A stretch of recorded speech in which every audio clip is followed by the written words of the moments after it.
Hello my dear students, आज हम लोग कुछ इंपॉर्टेंट क्वेश्चन को डिस्कस करेंगे। First question is what are the main function of RNA. RNA की मेन फंक्शन क्या है? एक्चुअली आरएनए की जो मेन फंक्शन होती है, जो डीएनए में जो इन्फॉर्मेशन स्टोर रहते हैं उसको कन्वर्ट कर देंगे प्रोटीन में। सेकंड क्वेश्चन जो है, who discovered the RNA. RNA को किसने डिस्कवर्ड किया? तो आंसर होगा Severo Ochoa. Next question is what is RNA. Simple explanation. RNA क्या होती है, उसको सिंपल एक्सप्लेनेशन कीजिए। RNA stands for ribonucleic acid. RNA की जो फुल फॉर्म होती है वो होती है राइबोन्यूक्लिक एसिड, जो कि सिंगल स्ट्रैंडेड चेन के होते हैं। कई सारे वायरस में से आरएनए क्या करते हैं, जेनेटिक इन्फॉर्मेशन को कैरी करते हैं from the cell to cytoplasm, means cell से लेकर साइटोप्लाज्म तक। Next question, what are the types of RNA. RNA की टाइप्स क्या होती है? तो बेसिकली अगर हम देखें तो आरएनए 3 तरह के होते हैं, messenger RNA, ribosomal RNA and transfer RNA. Next question, how many strands do RNA have. RNA के पास कितने स्ट्रैंड होते हैं? हम जानते हैं आरएनए जो होते हैं सिंगल स्ट्रैंडेड होते हैं, तो obviously RNA is a single stranded molecule. My next question is why is uracil only in RNA and thymine only in DNA. क्यों यूरेसिल जो होते हैं आरएनए पे होते हैं, जबकि थायमिन जो प्रेजेंट होते हैं वो डीएनए पे होते हैं? ऐसा क्यों होता है? हम जानते हैं डीएनए में थायमिन होती है, उसमें यूरेसिल प्रेजेंट नहीं होते हैं, क्योंकि thymine has greater resistance to photochemical mutation. Thymine के पास क्या होते हैं, बहुत ज़्यादा रेजिस्टेंस होते हैं किसके प्रति? फोटोकेमिकल म्यूटेशन के प्रति, making the genetic message more stable, जिसके वजह से जो जेनेटिक मैसेज होते हैं वो ज़्यादा स्टेबल हो जाते हैं। न्यूक्लियस के बाहर जो होते हैं वो थायमिन क्या होते हैं, क्विकली डिस्ट्रॉयड भी हो जाते हैं। जब यूरेसिल की बातें करूँ मैं, uracil is resistant to oxidation and is used in the RNA that must exist outside of the nucleus. Next question, why does RNA differ from DNA.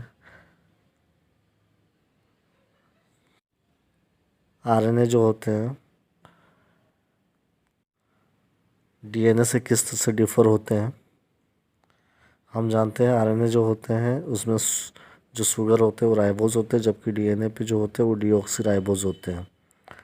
Means deoxyribose का मतलब ये हुआ कि उसमें क्या होता है, 1 ऑक्सीजन एटम क्या होंगे, कम होंगे।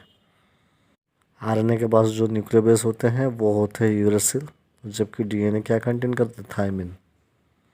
Next question, why does DNA generally become super coiled. DNA जो होते हैं सुपर कॉइल्ड क्यों होते हैं? क्योंकि डीएनए जो होते हैं मोर स्टेबल होते हैं, क्योंकि उसमें जो 10 बेस पेयर जो होता है, एक पिच पे हम जानते हैं उसमें 10 बेस पेयर होते हैं, ठीक है, और इस तरह से घूमे रहते हैं जो कि वो ट्विस्टेड फॉर्म में रहता है, जिसके वजह से वो क्या होता है, सुपर कॉइल्ड हो जाता है। Next question, why is RNA more reactive than DNA.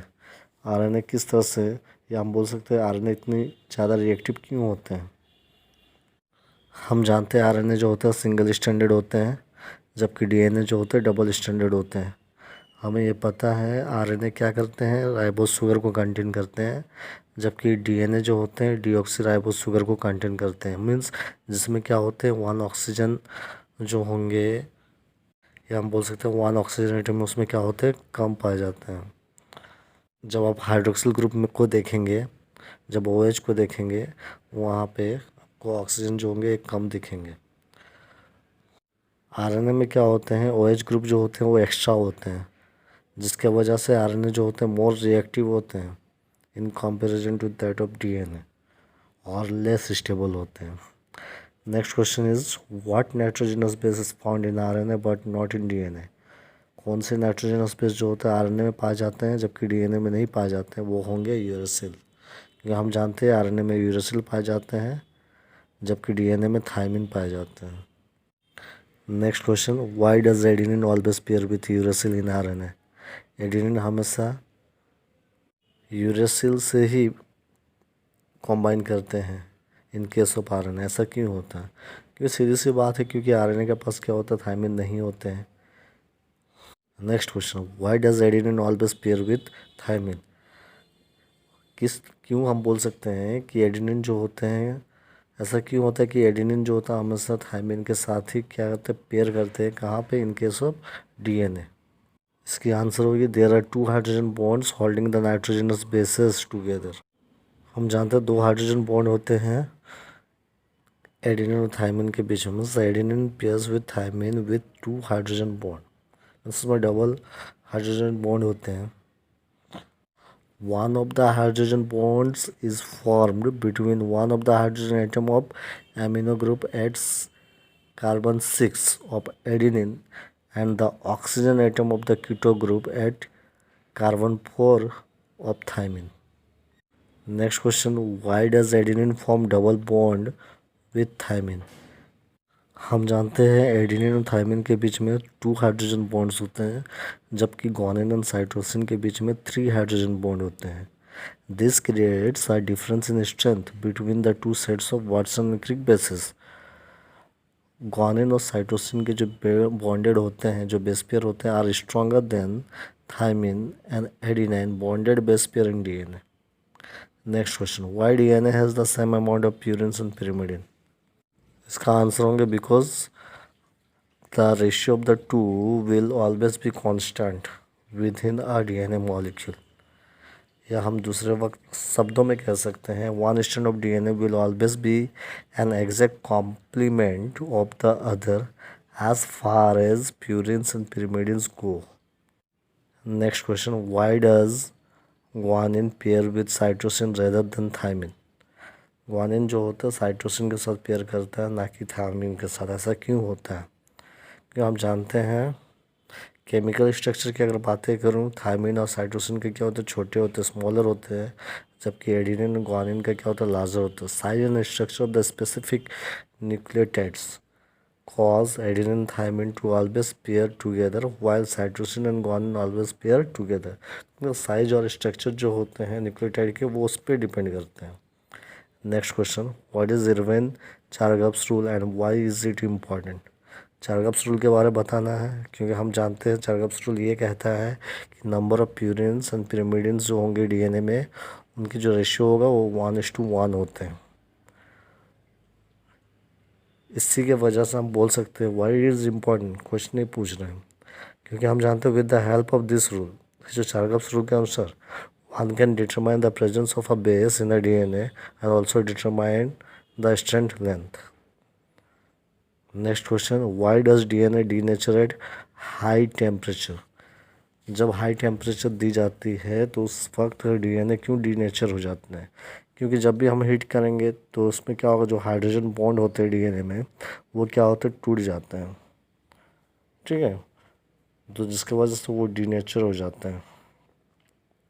Next question, what is difference between denaturation और रीनेचुरेशन? हम जानते हैं डीनेचुरेशन के केस में क्या होते हैं, डीएनए जो कि डबल स्टैंडर्ड डीएनए होते हैं, जब उनको हीट किया जाता है तो सिंगल स्टैंडर्ड डीएनए में कन्वर्ट हो जाते हैं। जबकि रीनेचुरेशन के प्रोसेस में क्या होगा, वो जो सिंगल स्टैंडर्ड डीएनए जो बने थे, जिसको हम लोग डीनेचर सिंगल स्टैंडर्ड डीएनए भी कहते हैं, तो वो क्या होंगे, जब उनको कूल करते हैं, जब ठंडा करते हैं, तो उस वक्त फिर से क्या होता है, रिवाइंड कर जाते हैं, जुड़ जाता है आपस में। उनकी कॉम्प्लीमेंट्री बेसिस क्या होते हैं, एक साथ जुड़ जाते हैं। इस प्रोसेस को कहते हैं renaturation. Next question, what temperature does DNA start to denature? कौन से टेम्परेचर में डीएनए जो होता है जिसके वजह से वो डीनेचर होते हैं? तो हम बोल सकते हैं अप्रॉक्सीमेटली, हम बोल सकते हैं approximately 90 degree Celsius. Next question, how does denaturation affect DNA? Denaturation किस तरह से डीएनए को अफेक्ट करते हैं? तो सीधी सी बात है, जब हम उसको हीट करेंगे, जब हम किसी डीएनए को किसी सॉल्यूशन में लेते हैं, तो उसको जब हम हीट करते हैं तो उनके बीच का जो हाइड्रोजन बॉन्ड होते हैं वो ब्रेक हो जाते हैं, वो टूट जाते हैं। तो ये होगी इसकी आंसर, जिसके कारण से डबल स्टैंडर्ड डीएनए जो होता है सिंगल स्टैंडर्ड में कन्वर्ट हो जाता है। इस प्रोसेस को हम लोग डीनेचुरेशन कहते हैं। नेक्स्ट क्वेश्चन बहुत इंपॉर्टेंट क्वेश्चन है, what is cot curve of DNA? तो आंसर होगी the X axis is the log scale of the product of the initial concentration of DNA, जिसको हम लेते हैं मोल्स पर लीटर में, multiplied by length of time the reaction proceeded, जिसको हम लोग टाइम को हम सेकंड में लेते हैं। इसी को हम कोड से रिप्रेजेंट करते हैं, या हम कह सकते हैं कोड वैल्यू। और जो कर्व मिलते हैं हमको उसको हम लोग बोलते हैं cot curve. Next question, which properties of DNA are affected on its denaturation. Denaturation में कौन सा प्रॉपर्टीज जो होते हैं डीएनए का वो अफेक्टेड होंगे। सीधी सी बात है, जो हम मेन जो फैक्टर होते हैं वो होते हैं टेम्परेचर, डीएनए की कंसंट्रेशन, पीएच, सॉल्ट का कंसंट्रेशन और कुछ सॉल्वेंट मिक्सचर जो होंगे, सारे जो होते हैं अफेक्ट करते हैं डीनेचुरेशन के दौरान। Next question, what causes a decrease in viscosity of DNA. Viscosity जो होंगे डीएनए का वो क्यों डिक्रीज हो जाते हैं, क्या कारण होते हैं। तो इसके आंसर होगी the intrinsic viscosity of DNA is reduced by slight protein contamination. Next question, what affects melting temperature of DNA? Melting temperature of DNA को क्या affect करते हैं? The melting temperature depends on a variety of factors. कई सारे factors होते हैं जैसा length of DNA, shorter pieces tend to melt more easily, the nucleotide sequence composition, salt concentration. Next question, what is melting temperature. इसको हम लोग TM से denote करते हैं, या हम इसको कह सकते हैं टेम्परेचर ऑफ मेल्टिंग। तो टेम्परेचर ऑफ मेल्टिंग को हम डिफाइन करते थे temperature at which 50% of double standard DNA is changed to single standard DNA. The higher the melting temperature the greater the guanine cytosine content of the DNA. Temperature of melting या melting temperature की definition को आप याद कर लेना, बहुत important question है ये।